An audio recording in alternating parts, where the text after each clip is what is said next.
1 Samuel, mais uma vez, no capítulo 15, nós vamos ler do verso 10 ao verso 23. Primeiro livro de Samuel, no capítulo 15, do verso 10 ao 23. Diz assim a palavra do nosso Deus. Então o Senhor falou a Samuel: arrependo-me de ter posto Saul como rei, pois ele me abandonou e não seguiu as minhas instruções. Samuel ficou irado e clamou ao Senhor toda aquela noite. De madrugada, Samuel foi ao encontro de Saul, mas lhe disseram: Saul foi para o Carmelo, onde ergueu um monumento em sua própria honra, e depois foi para Gilgal. Quando Samuel o encontrou, Saul disse: o Senhor te abençoe, eu segui as instruções do Senhor. Samuel, porém, perguntou: então que balido de ovelhas é esse que ouço com meus próprios ouvidos? Que mugido de bois é esse que estou ouvindo? Respondeu Saul: os soldados os trouxeram dos amalequitas. Eles pouparam o melhor das ovelhas e dos bois para sacrificarem ao Senhor, o teu Deus. Mas destruímos totalmente o restante. Samuel disse a Saul: fique quieto, eu lhe direi o que o Senhor me falou esta noite. Respondeu Saul: dize-me. E Samuel disse: embora pequeno aos seus próprios olhos, você não se tornou o líder das tribos de Israel? O Senhor o ungiu como rei sobre Israel e o enviou numa missão, ordenando: vá e destrua completamente aquele povo ímpio, os amalequitas. Guerreie contra eles até que os tenha eliminado. Por que você não obedeceu ao Senhor? Porque se lançou sobre os despojos e fez o que o Senhor reprova. Disse Saul: mas eu obedeci ao Senhor, cumpri a missão que o Senhor me designou. Trouxe Agag, o rei dos amalequitas, mas exterminei os amalequitas.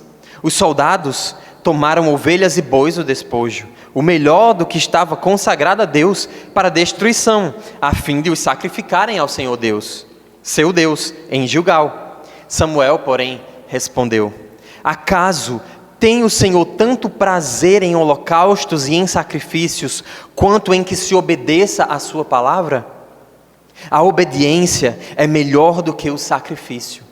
A submissão é melhor do que a gordura de carneiros. Pois a rebeldia é como o pecado da feitiçaria, e a arrogância como o mal da idolatria. Assim como você rejeitou a palavra do Senhor, Ele o rejeitou como rei. Oremos. Pai, estamos diante dessa porção da Tua palavra, e o Senhor a deixou para nos instruir, para nos ensinar, para que as nossas vidas não continuem as mesmas diante das Tuas ordenanças, dos Teus mandamentos, diante das Tuas instruções. Permita que o Teu Espírito Santo, ó Deus, nos transforme ao contemplar a Tua palavra. Que a Tua voz fale essa noite por meio do Espírito Santo. Que o Senhor possa nos exortar, nos chamar à Tua obediência ainda mais. Que o Senhor nos permita, Deus, pelo Teu Espírito, vivermos de forma agradável ao Senhor. E eu peço também por mim, para que o Senhor me ajude a expor essa porção, e que tudo aqui, Deus, possa redundar em honra, glória e louvor ao Teu santo nome. Essa é a nossa oração, e nós a fazemos no nome do Teu Filho Jesus, o nosso Senhor. Amém. Bem, eu quero começar hoje com uma pergunta que diz muito a respeito da nossa essência como cristãos. O que é a igreja? O que é a igreja na sua concepção? Não precisa responder, é uma pergunta retórica, mas eu respondo. A Escritura nos diz que a igreja, ela é o povo de Deus, a comunidade de pessoas compradas pelo sangue de Jesus Cristo, conforme o propósito eterno de Deus. Não é um propósito daqui, um propósito eterno de Deus. Isso significa que Ele, Deus, nos salvou. E Ele nos chamou com uma santa vocação. Não por méritos nossos. Não por sermos bons demais. Não porque há algo agradável em nós aos olhos dEle. Mas Ele decidiu nos salvar e nos chamar. Por causa dos seus propósitos eternos. Então, com isso, nós passamos a fazer parte do corpo de Cristo, que é a igreja. Mas, isso se evidencia que somos parte do corpo de Cristo, se nós vivemos como verdadeiros convertidos. Aí, isso se evidencia nas nossas vidas. Todo discípulo é alguém que é ensinado por Jesus. Ser discípulo de Jesus significa ser ensinado por Jesus. É alguém que se senta para ouvir o Mestre, Jesus. E necessariamente, esse que é discípulo de Jesus, ele se submete à autoridade de Cristo. Jesus é a autoridade e nós somos os servos que obedecem à sua autoridade. Assim, o sucesso de qualquer igreja, de qualquer povo de Deus reunido, não é o fato de crescermos em número. O sucesso da igreja não é crescer e ter um templo maravilhoso. O sucesso da igreja não é sermos conhecidos na região. O sucesso da igreja é quando ela realmente tem verdadeiros discípulos que aprendem de Jesus e discípulos que ensinam outros a também se submeterem à autoridade de Jesus. Essa é uma igreja de sucesso. É uma igreja que obedece a Cristo e ensina outros a obedecerem a Cristo. Então, a igreja, ela existe exatamente para alcançar os não alcançados ou não salvos com a verdade do Evangelho. E crescer a imagem de Cristo. Então, a igreja, ela chama outros à fé, ao mesmo tempo em que ela cresce em conformidade à imagem de Jesus, em que ela se parece cada vez mais com Cristo, isso no aspecto individual, né? Cada discípulo de Jesus vai parecer cada vez mais com Ele, vai se tornar cada vez mais obediente. Então, onde está o ponto de convergência dessas experiências da fé cristã? O que liga tudo isso? O fato de sermos chamados à fé, o fato de crescermos e amadurecermos na fé, o fato de que precisamos ter a nossa fé alimentada para que ela cresça. O que liga tudo isso? Como nós podemos chamar outros que não são salvos para o caminho de Cristo, com a verdade do Evangelho? O que liga todas essas experiências? A palavra de Deus. É a palavra pregada, é a palavra que nos chama à fé, e é inclusive a palavra que nos convence de que somos pecadores, de que Deus tem um dia reservado para julgar todos os homens, e de que Deus vai fazer justiça porque Ele é justo. É a palavra que nos faz continuar a aprender e a amadurecer na fé. Isso se nos submetemos de fato a Cristo. Isso se você se coloca de fato a ser moldado por Cristo diante da palavra. É inclusive pela pregação da palavra que nós cumprimos nossa missão como igreja, de ensinar os outros a se submeterem a Jesus. Senão, nós estaríamos firmados em nós mesmos. Então, por isso, como o povo comprado pelo sangue de Jesus, o que nos faz igreja, a nossa obediência completa a essa palavra é a medida do nosso amor a Jesus. Como que o nosso amor a Jesus é medido? Pela nossa obediência completa à palavra dEle, aos mandamentos dEle, às ordenanças dEle. Sendo assim, desobedecer a palavra de Deus, desobedecer os seus mandamentos, significa duas coisas. A nossa confissão de fé, ela é incompleta. a gente não entendeu completamente o chamado do Evangelho, ou nós cremos no Evangelho barato e xarope, fácil de engolir. De duas uma. Se nos encontramos em desobediência, só tem esse caminho. Afinal, crer em Jesus e aceitar a salvação é ótimo. Crer em Jesus e ouvir que eu sou salvo é maravilhoso. Quem não quer ser salvo? Saia nas ruas ensinando que crê em Jesus e você está salvo. Isso é ótimo. É fácil, é bom ouvir que você está salvo. Todo mundo quer ser salvo. Mas o chamado do Evangelho é para a salvação, mas também é um chamado para uma vida nova. É um chamado para salvação e para uma nova vida. Uma vida de obediência ao Senhor Jesus.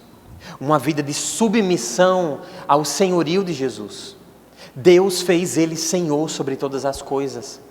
E nós somos chamados a obedecer a Ele. Porque Ele tem nas suas mãos a chave da vida e da morte.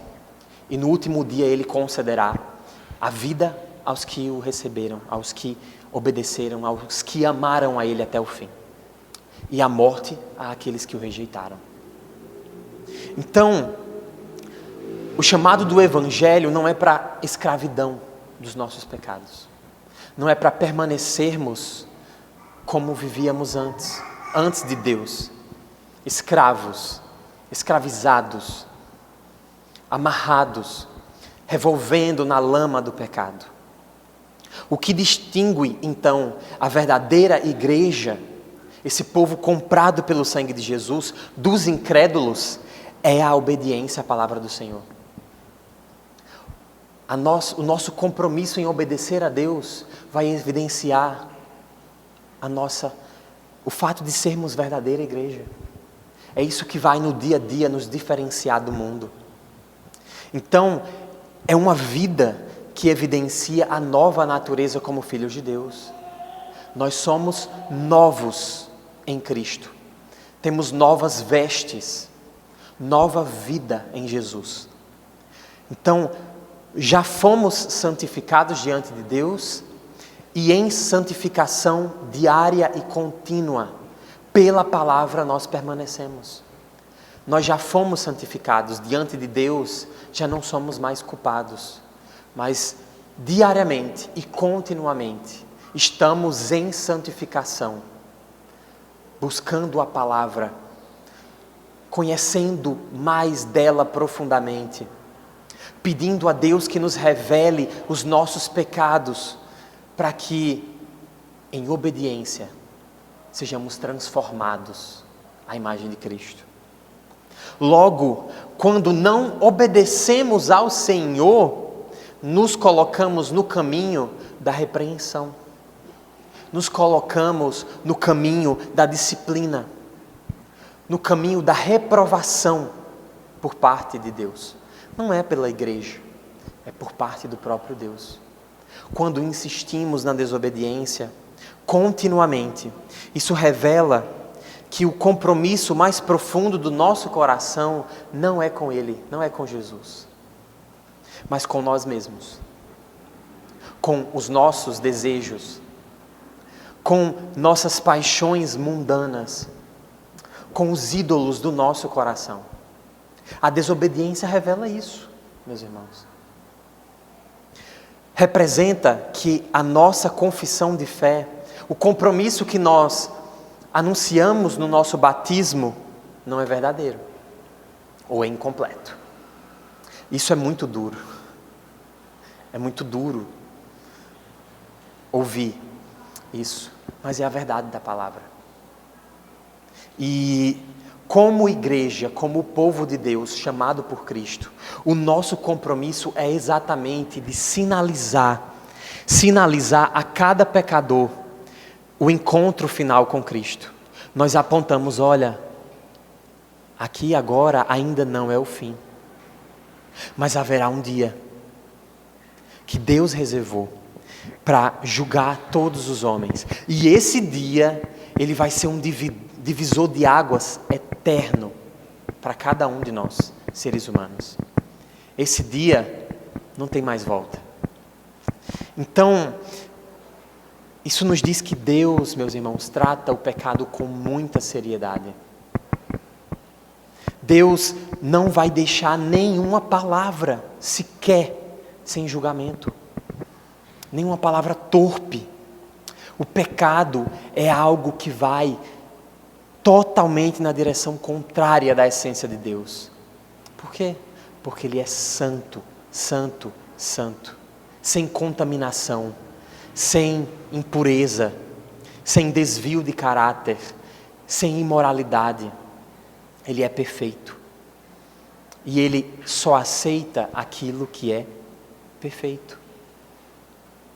Isaías 59:2 vai dizer: as suas maldades separam vocês do seu Deus, e os seus pecados esconderam de vocês o rosto dele.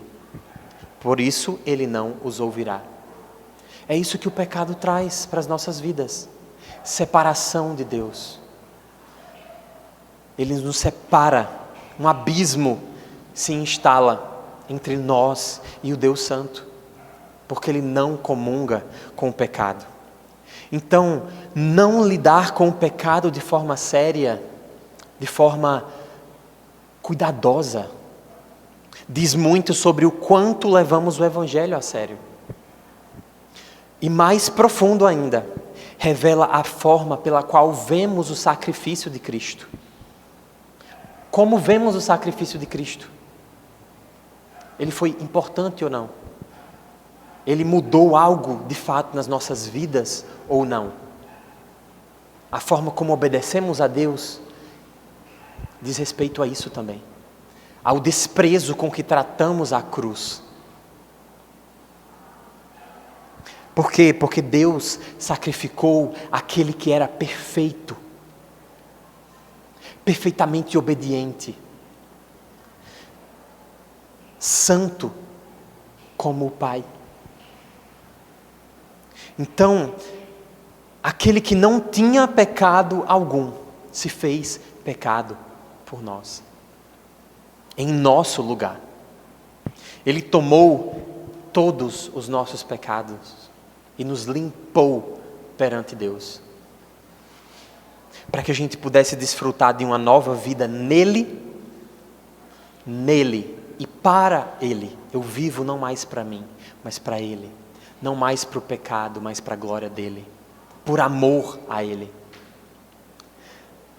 Sendo assim, então lembrando de quem somos agora em Jesus, e as implicações do seu chamado para as nossas vidas, nós podemos olhar mais uma vez para o personagem que nós mencionamos aqui todo domingo, né?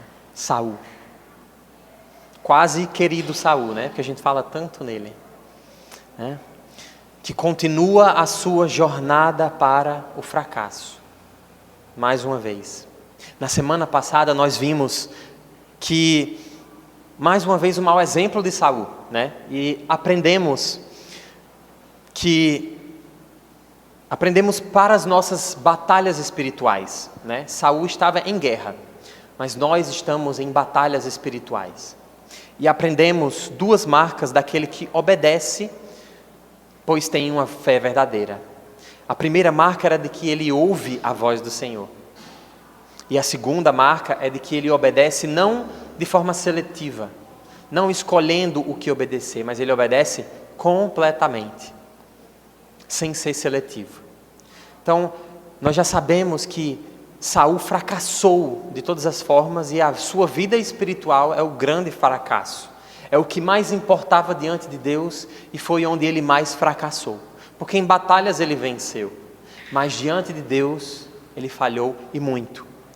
Mas nós não vimos tudo o que pesa sobre Saul para que ele fosse rejeitado de fato e de vez, como rei. Uma coisa é que, no capítulo 13, bem no início do seu reinado, Deus já havia prometido a Saul que ele não teria descendentes no reinado. Sua família não iria permanecer no trono, porque ele tomou o lugar de Samuel como sacerdote antes de uma batalha e se fez sacerdote. E isso era inaceitável diante de Deus, porque Deus reserva reservava naquele tempo aos sacerdotes os sacrifícios. Então, ainda assim, Saul continuou no trono, continuou atuando como rei, e de forma legítima, porque Deus não rejeitou o seu reinado ali. E aí, aqui nós vemos que Deus permitiu que ele continuasse reinando. E através desse episódio, talvez o mais drástico, né? É o mais drástico, é o episódio final da rejeição de Saul. Nós aprendemos lições preciosas como povo de Deus. Nos versos que nós lemos hoje, nós continuamos então a observar as lições acerca da necessidade de obedecer. E especificamente na rejeição de Saul, nós podemos aprender como Deus lida diretamente com a desobediência. Como Deus trata a desobediência? Quais são as reações de Deus à desobediência? Quais são as respostas de Deus a ela? Sendo assim, nos versos de 10 a 23, nós podemos aprender como Deus lida diretamente com a desobediência. Em primeiro lugar, Deus lida com a desobediência rejeitando o desobediente. Deus rejeita o desobediente. Eu estou seguindo a ordem do texto, que fique claro, mas a rejeição é o ponto final do processo da desobediência. Então, mas aqui os versos já começam com a enunciação de Deus sobre o reinado de Saul. Então, como que Deus lidou com todos os episódios de desobediência de Saul até aqui? O verso 11 nos diz como que Deus reage a isso. E a gente aprende então, em primeiro lugar, que Deus lida com a desobediência, rejeitando o desobediente. Veja que nos versos 10 e 11 diz: o Senhor falou para Samuel. Então Deus chegou a Samuel, o profeta, e lhe disse: arrependo-me de ter posto Saul como rei. Por quê? Pois ele me abandonou e não seguiu as minhas instruções. Então, um ponto importante aqui para a gente frisar é a primeira frase, aquilo que Deus diz em primeiro lugar: arrependo-me de ter posto Saul como rei. Mas Deus se arrepende? Deus não é totalmente soberano e onisciente? Deus não sabia que Saul seria rebelde a ele e ainda assim colocou ele no trono? Por que que Deus fez isso? Deus se arrepende? Se ele se arrepende, será que ele é realmente soberano? Será que ele realmente sabia que Saul iria rejeitar? Sim, meus irmãos, a Escritura nos diz que Deus, ele continua soberano e ele continua onisciente. Mas existem hereges em nossos tempos, né, que é a teologia do teísmo aberto, né, onde creem que Deus está conhecendo o presente enquanto ele acontece. Existe a chamada teologia relacional. Deus está aberto a conhecer o presente enquanto o homem vai vivendo. Heresia. Deus não está desconhecendo cada passo nosso, ou cada desdobramento das nossas atitudes, dos nossos pecados, do nosso dia a dia. Deus sabe de cada um. Deus conhece cada um de nós, conhece passado, futuro, presente, conhece toda a eternidade, tudo aquilo que Ele planejou e já decretou na eternidade. Isaías 46, 9 a 10, o Senhor diz: eu sou Deus e não há outro. Eu sou Deus e não há outro semelhante a mim, que desde o princípio anuncio o que há de acontecer, e desde a antiguidade as coisas que ainda não sucederam. Eu digo: o meu conselho permanecerá de pé, farei toda a minha vontade. Ele conhece tudo, ele anuncia inclusive aquilo que ainda há de acontecer. Ele continua soberano e onisciente. Jesus também afirma que o cuidado de Deus pela alma de cada crente é lá em Mateus 10, 29, quando ele diz: não se vendem 2 pardais por um asse, e nenhum deles cairá em terra sem o consentimento de vosso Pai. Então Jesus está explicando sobre o cuidado de Deus com cada uma das almas dos crentes. Ele diz: olha, nem 2 pardais, nenhum um asse vai cair sem o consentimento do Pai. Nada vai acontecer sem que o decreto de Deus se cumpra. Nada é surpresa para Ele. Paulo também, ressaltando isso, vai dizer lá em Efésios 1:11, Deus faz todas as coisas conforme o conselho da sua vontade. Assim, quando lemos essa afirmação de que Deus se arrependeu de ter colocado Saul como rei, precisamos ter em mente de que Deus, ele está consciente das ações humanas.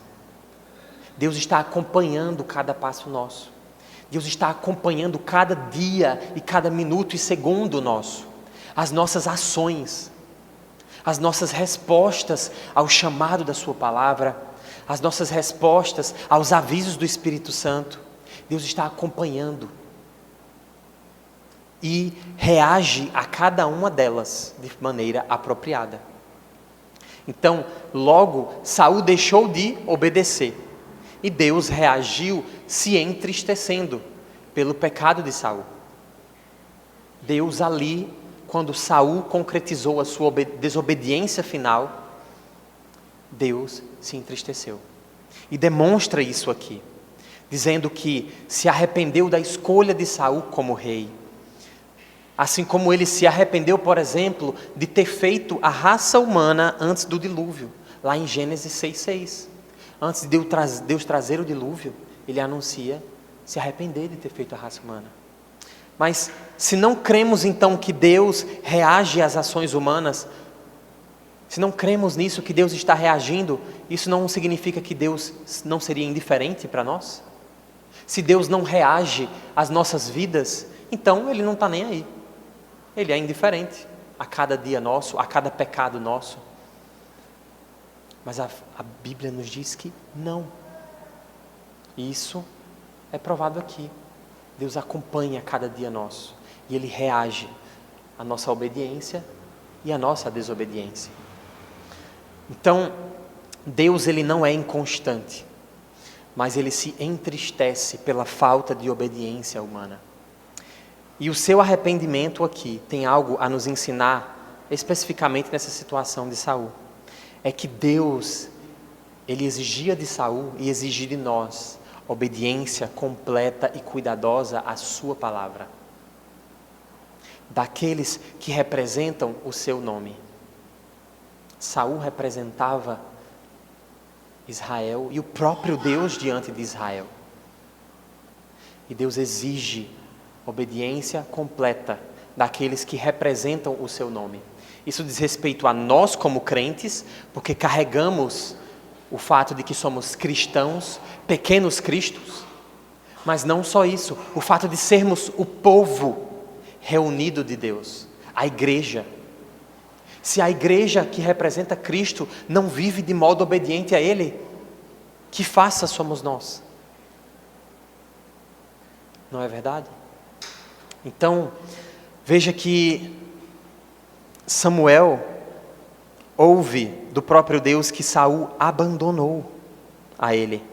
É o que diz o verso 11. Ele me abandonou. Arrependo-me, pois ele me abandonou e não seguiu as minhas instruções.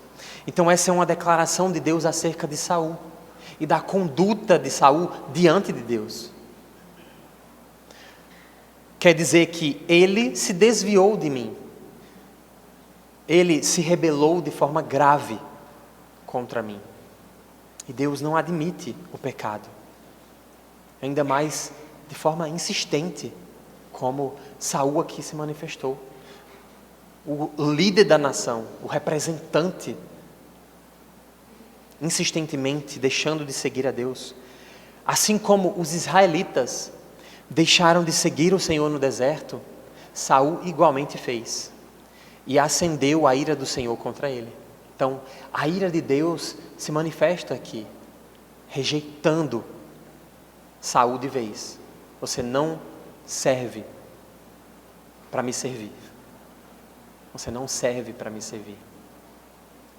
Deus descreve o detalhe desse abandono. Ele diz, olha, ele não seguiu as minhas instruções. Não seguiu a minha palavra.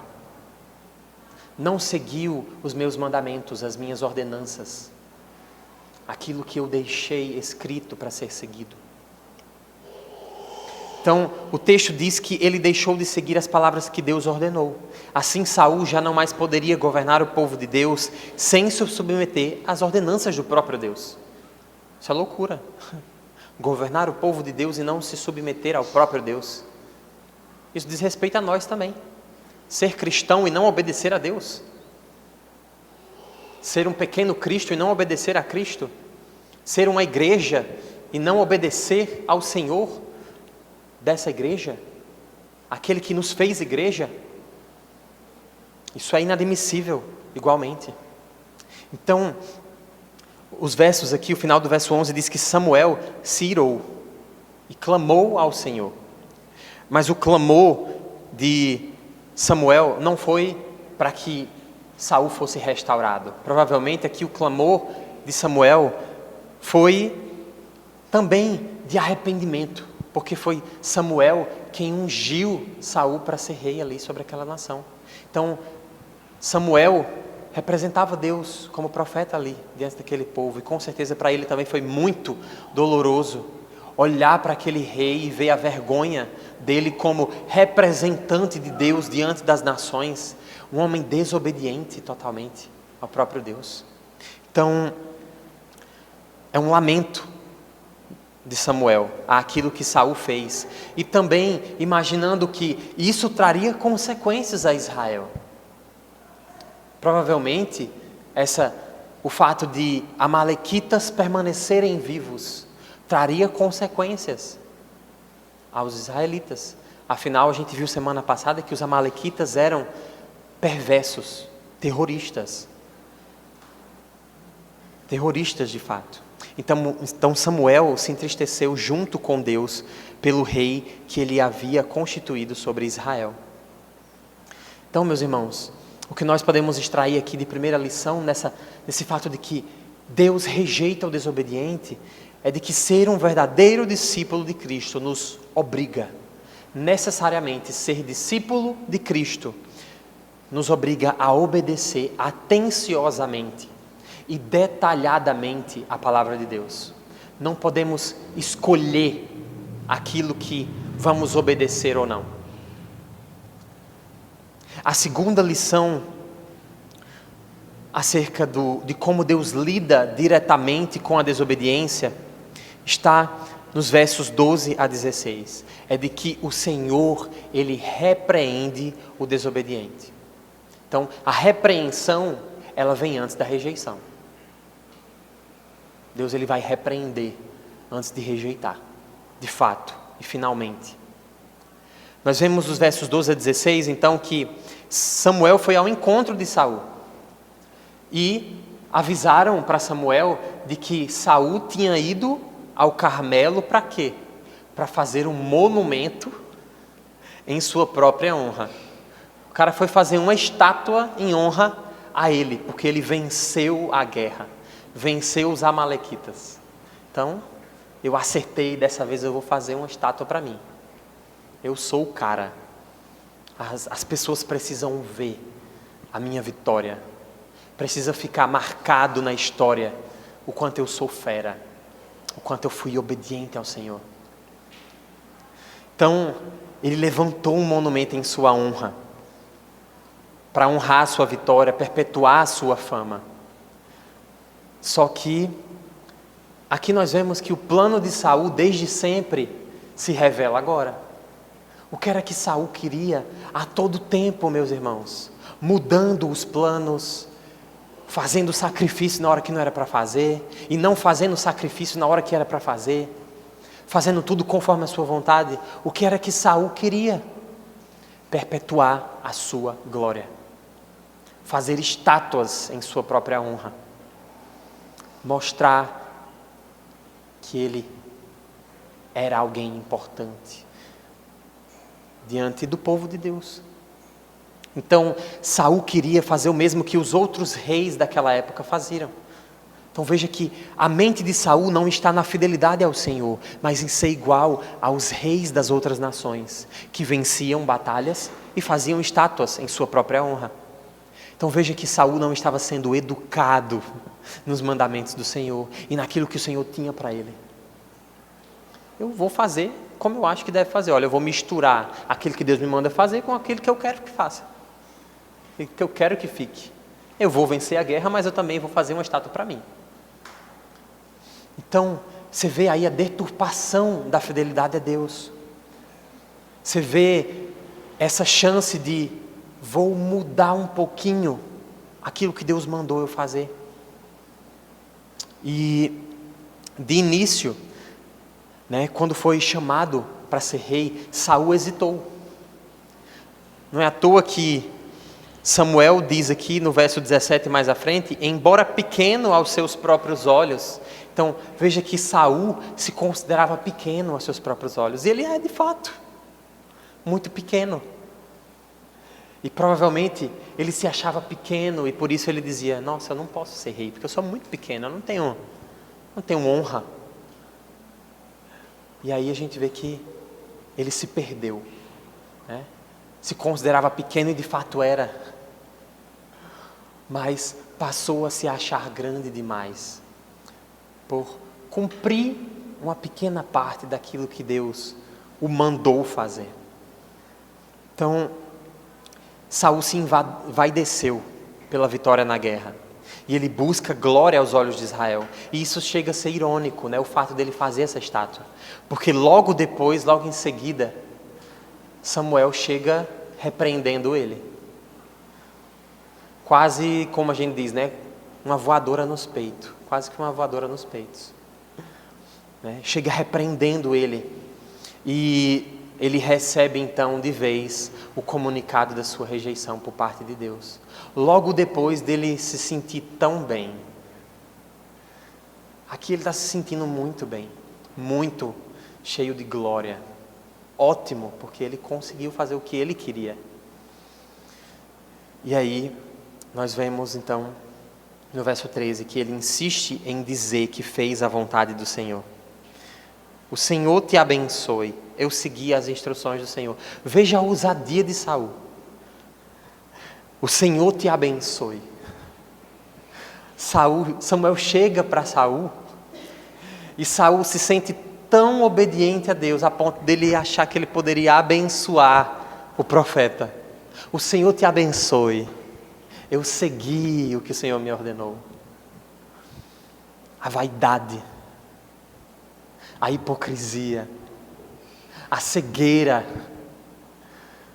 a falta de sensibilidade espiritual para ouvir a Deus, de ouvir aquilo que Deus já vinha alertando.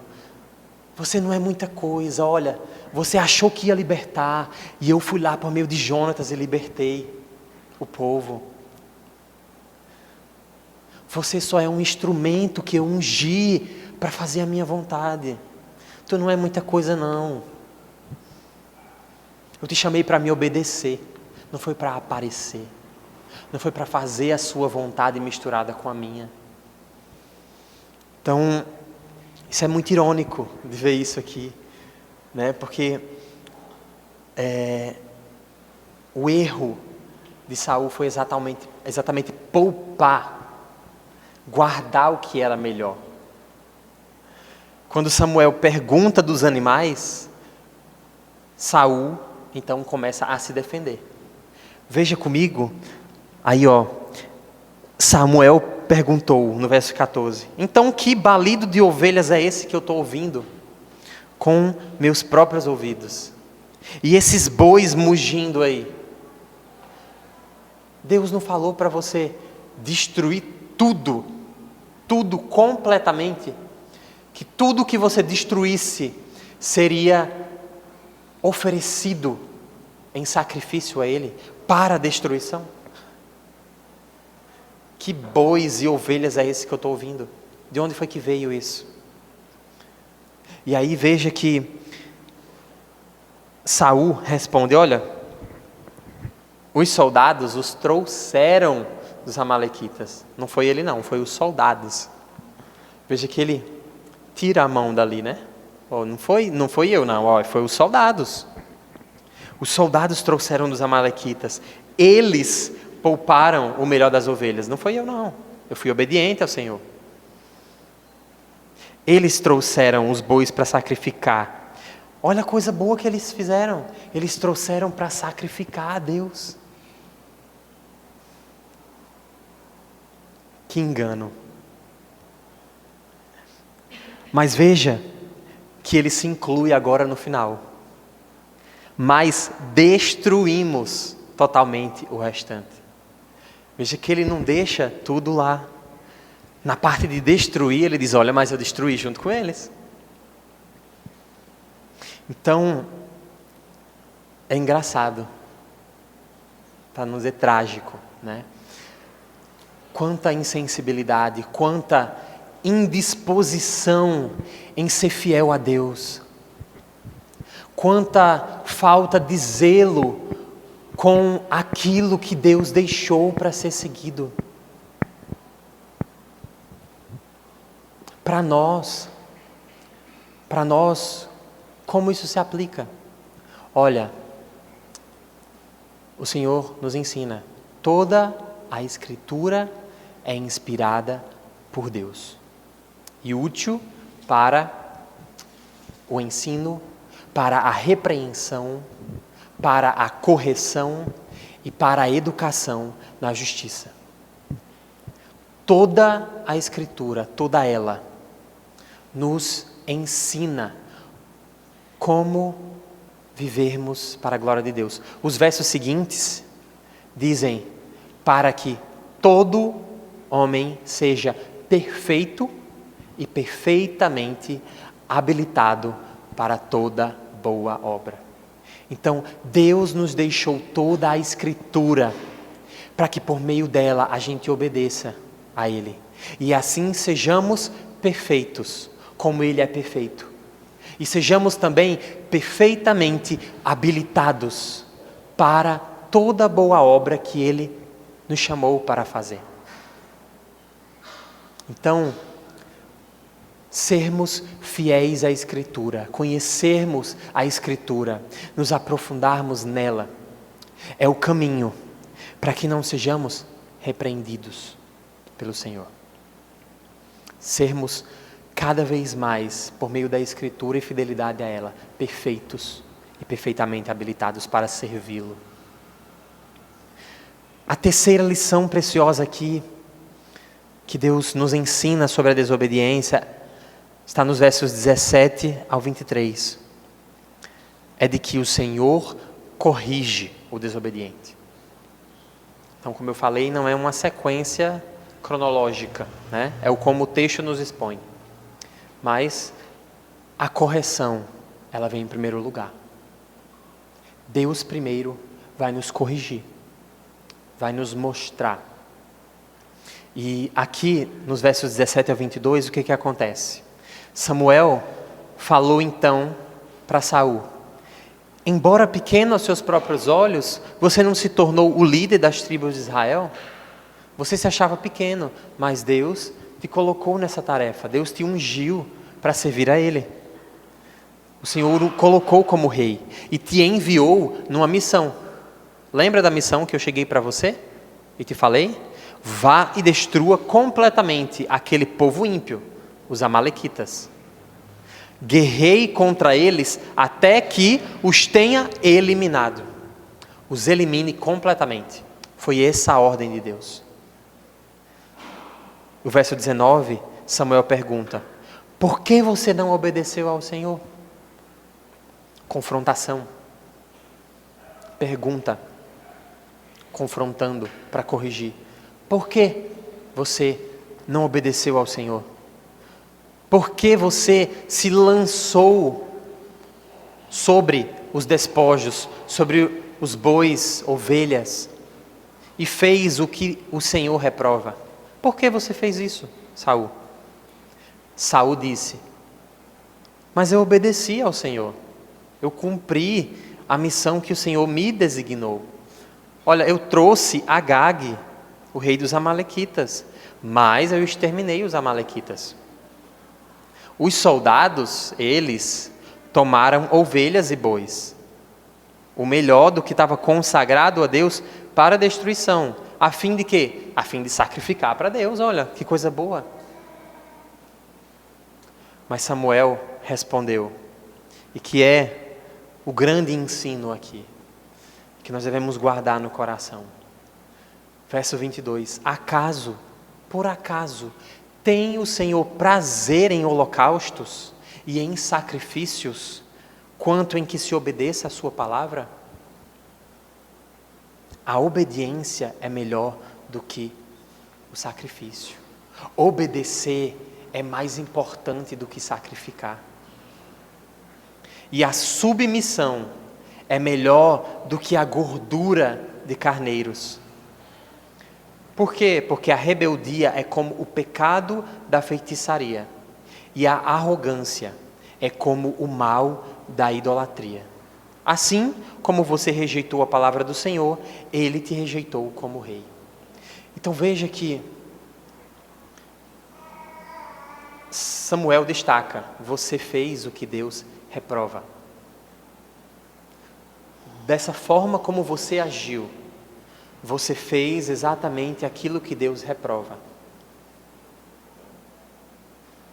Essa expressão, então, vai descrever aqui o mesmo comportamento que os israelitas tiveram lá no deserto, de murmurar contra Deus. Nossa, mas lá no Egito a gente tinha verdura, a gente tinha comida, estava tão bom. Aqui a gente só tem esse maná, não tem nenhuma carninha para a gente comer.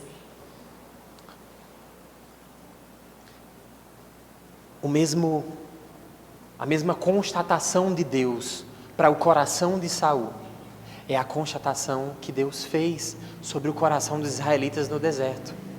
Vocês fizeram o que o Senhor reprova, o que não agrada ao Senhor.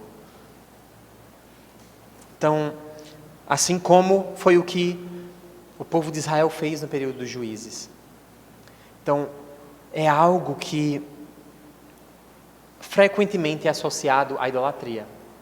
Fazer o que o Senhor reprova é o mesmo que ser um idólatra.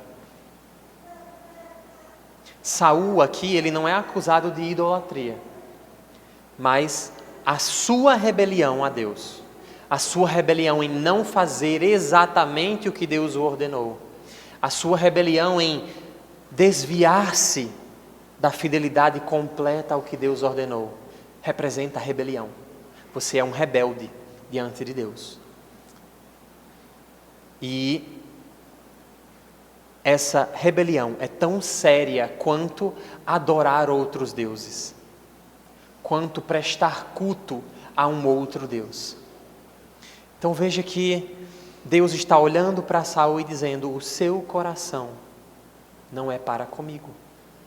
O seu coração, a sua fidelidade, o seu amor de todo o coração, alma, força e entendimento, não é comigo. É com quem? A gente sabe, o amor de Saul era para com ele mesmo, para com os seus desejos, para com a sua própria glória, para com a sua imagem. Isso nos alerta profundamente, irmãos, a ouvirmos atentamente o que o Senhor tem nos chamado a ouvir, tem nos ensinado insistentemente.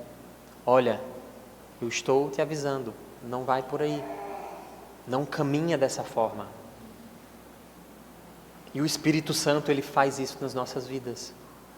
Pela palavra, Deus vai incomodando, Deus vai dizendo: olha, tu está falhando, tu está pecando. E esse texto nos diz que, olha, vai chegar um momento em que Deus vai trazer algo muito radical à tona. a não ser que seja a rejeição final, mas Ele vai fazer algo. Deus não vai deixar o pecado passar de qualquer forma. Em algum momento, Ele vai trazer uma resposta.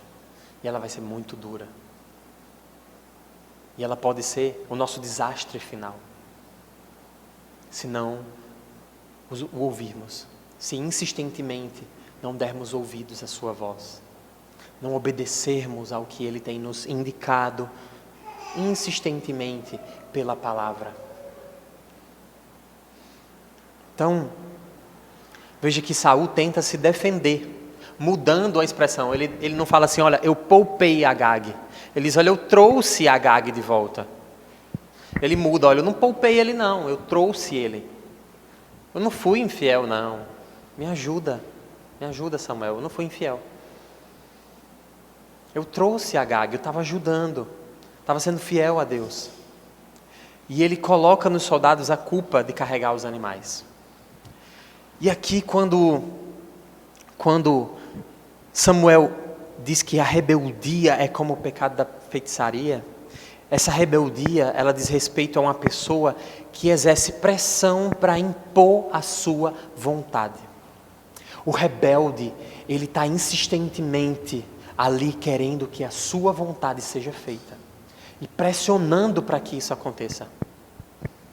Então Deus conhece o coração de Saul e está dizendo, olha, você insistiu em fazer a sua vontade. Eu estou te rejeitando porque você foi insistentemente alguém que queria permanecer fazendo o que você queria, e não a minha palavra, e não cumprir os meus mandamentos. Então, a mesma expressão que fala da murmuração dos israelitas é essa aqui. Eles murmuraram por quê? Porque eles queriam comer o que eles queriam. No deserto, eles queriam viver da melhor forma que eles achavam que deveriam viver. E não aquilo que Deus estava graciosamente proporcionando a eles, depois de libertá-los, depois de tirá-los da opressão do Egito. Então, essa palavra então mostra a atitude de Saul, ao tentar justificar e desculpar as suas ações. Olha, tu está só se justificando, está tentando não reconhecer a sua culpa. E você é culpado. Você rejeita a Deus no seu coração. Você quer que a sua vontade seja feita e não ser fiel ao Senhor e não ser obediente a Ele. E aqui, a feitiçaria, né, quando ele fala de que é como o pecado da feitiçaria, está dizendo que Saul provavelmente tinha inclinações a viver naquilo que era revelações. Né? Saul, ele gostava, e isso vai se revelar lá na frente, depois de Deus tirar dele o espírito, ele vai procurar videntes. Então isso mostra que Saul, ele não estava buscando o que já era claro aos olhos dele. Aqui, ó, o que estava escrito. Ele não se portava com o que estava já deixado para ele como rei a obedecer. Saul estava preocupado em fazer a vontade dele e, fazendo a vontade dele, ouvir de Deus, olha, tu fez certo. Só que o erro está desde o início, né? Em não ser fiel à palavra. E cada rei ali já tinha a Torá, já tinha a lei expressa. Olha, um bom rei era um rei que cumpria fielmente as ordenanças, os preceitos do Senhor. E claramente Saul não foi esse. Então, Saul foi arrogante, né? Veja que Samuel menciona a arrogância como o mal da idolatria. E a arrogância é usado quando alguém procura forçar determinado curso de ação. Então Saul tinha um objetivo. Ele queria chegar ali, na glória dele, na sua estátua, no seu monumento. E ele foi arrogante. Ele fez tudo aquilo que ele queria para o objetivo final que ele tinha em mente. ter glória. Então, Saul estava tentando manipular Deus com esses animais. Saul queria dar presentes a Deus. Olha, eu trouxe aqui umas ovelhas, trouxe uns bois, para o Senhor se agradar. Eu sei que eu já errei, mas me perdoa aí. Eu trouxe uns presentinhos para o Senhor. E não. Deus foi duro, lidou de vez com esse coração rebelde e que rejeita a palavra dele. Então, meus irmãos, nós vimos na ordem aqui lições preciosas que nos mostram nesses versos de 10 a 23. Primeiro, que o Senhor rejeita o desobediente. Em segundo lugar, que o Senhor, Ele repreende o desobediente. E em terceiro, Ele corrige. Só que em ordem, em sequência, nós sabemos que a correção ela vem em primeiro lugar. Olha, você está andando em pecado. Corrija os seus passos. Mude a direção. Se permanecer, o Senhor vai lá e repreende. Olha, você pecou. Isso exige correção. E por fim, se é insistente, Deus rejeita. Deus rejeita. Isso nos aponta, meus irmãos, e a palavra nos aponta, como igreja hoje, exatamente para o fato de que Deus trata o pecado de forma séria. E nós vamos ceiar agora. Nós vamos nos colocar diante da mesa do Senhor, dizendo que recebemos em nosso lugar o sacrifício de Cristo. De que Ele morreu sendo santo, perfeito e perfeitamente obediente, como eu e você não podemos ser. É isso que nós afirmamos quando dizemos que Ele é nosso Senhor e que somos salvos por Ele. Então, na ceia, nós dizemos: Senhor, o Senhor se fez obediente em meu lugar. E agora o Senhor me deu uma nova vida e eu quero permanecer sendo santo nessa nova vida que o Senhor me deu. É isso que a ceia representa.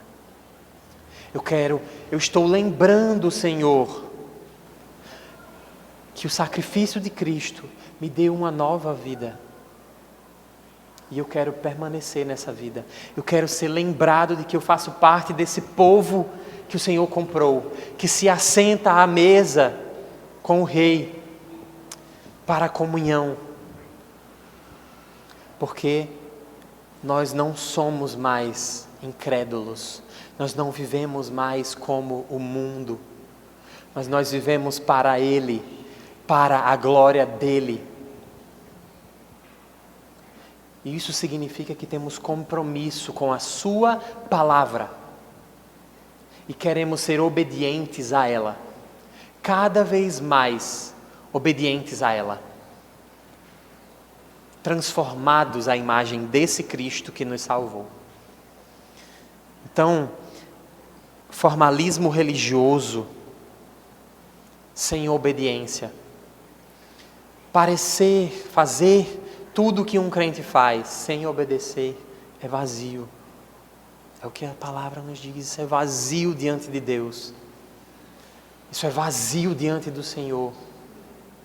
Isso não carrega para a presença de Deus no juízo final mérito nenhum.